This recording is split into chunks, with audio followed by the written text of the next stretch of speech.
Yes, well, I think the emotions of the actors, for example, the procurement department, that's the department that buys all the instruments. The surgeon tells him or her what to buy.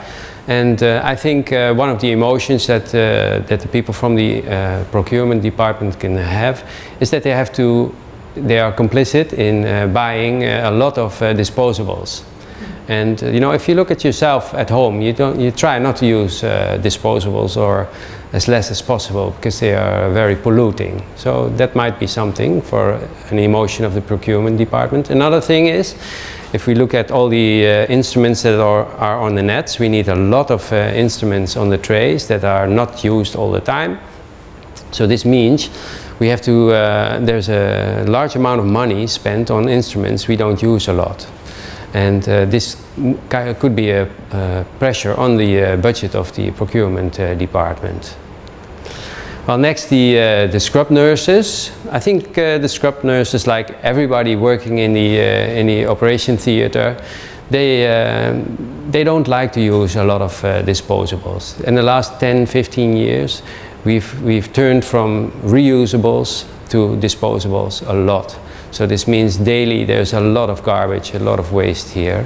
And I think we don't feel good about it. So if we can change something about that, I think that would be a good thing. And if we look at the surgeon, what's very important is that the surgeon is operating and he needs to be handed an instrument the moment he needs it.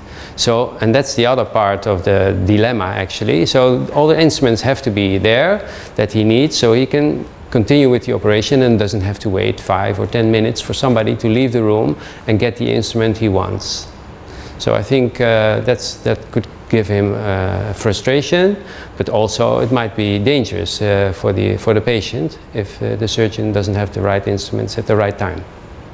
Well, the sterilization department, if you think about all the instruments that are used during the operation, but actually not used, so they are there just in case, these instruments will be returned to the sterilization department and they will have to be cleaned again and have to be re-sterilized and put into the trays. So this means a lot of work. You might even think extra work for the people in the sterilization department, cleaning instruments that are not dirty. So, and that's about 80% of all the instruments that are returned to the sterilization department have not actually been used.